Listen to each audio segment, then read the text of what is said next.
Gazipur Mymensingh highway রোডের মাঝখানে যে ডিভাইডার আছে ওইখানে যে জাপানিজ ফুল গাছের যে জায়গাটা আছে ওই জায়গাটা কিন্তু এখন ফেসবুকে প্রচুর ভাইরাল।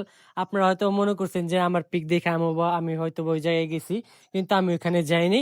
হ্যালো এভরিওয়ান, আসসালামু আলাইকুম। কেমন আছেন আপনারা সবাই? আশা করি অনেক বেশি ভালো আছেন। আমি আলহামদুলিল্লাহ অনেক বেশি ভালো আছি। তো বর্তমানে ফেসবুকে ঢুকলে বাদেই তো মানে এইটা টাইম লাইন দিয়ে ভরা যে জাপান না গাজীপুর, গাজীপুর না জাপান, মানে মানুষের ছবি তুইলে 100 জনের মানুষের ভিতর থেকে মনে হয় 99 জন মানুষ ওই জায়গায় যে ছবি তুলছে। জায়গাটার একবারে মানে বানাই ফেলাই দিছে, কি বলে বস্তি বানাই ফেলাই দিছে, এরকম একটা অবস্থা। তো আমি চলে গেছিলাম হেমাদপুর, হেমাদপুর থেকে গাবতলী। প্রতি বৃহস্পতিবারে হেমাদপুরে যে হাটটা বসে মুরগির, তো ওই হাটে আর কিছু কাজ আছে, ওই কাজগুলো ক্লিয়ার করার জন্য গেছিলাম। তো যাওয়ার পরে আমি ওইখান থেকে চলে গেছিলাম গাবতলী। আর এই কথাটা বলার কারণে আমি ছবি ছাড়ার পর অনেক মানুষ কমেন্ট করতেছেন, অনেক মানুষ ইনবক্সে এসে বলতেছেন যে ভাই কবে গেলেন কবে গেলেন। আমি ভাই যাইনি, আমি ওটা জেনে যে এআই আছে ওই এআই দিয়ে ছবিটা বানায় তারপর আমি পোস্ট করছি। তো আপনাদের এত হওয়ার কোনো কারণ নেই, কারণ আমি ওইখানে ভাই যাইনি, ঠিক আছে।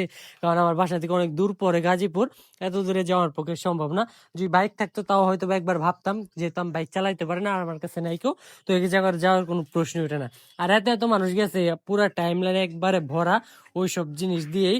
আর ভাইরে ভাই কোনো একটা জিনিস ভাইরাল হইলে মানুষের যাওয়াই লাগবো। আর এত মানুষ গেছে, ওই রাস্তাটায় গাড়ি চলাচল একদম পুরোপুরি বন্ধ হয়ে গেছে। মানে মানুষের ব্রেন যদি না থাকে তাইলে পারে ভাই যা হয়, ঠিক আছে। আপনারা কে কোথা থেকে দেখতেছেন ভিডিওটা অবশ্যই কমেন্ট করে জানাবেন। আর নতুন নতুন ভিডিও দেখার জন্য আমার আইডিটা ফলো করতে পারেন। আর যে ইউটিউব চ্যানেলে দেখে থাকেন তাহলে অবশ্যই ইউটিউব চ্যানেলটা সাবস্ক্রাইব করে একটা লাইক একটা কমেন্ট করে পাশে থাকতে পারেন।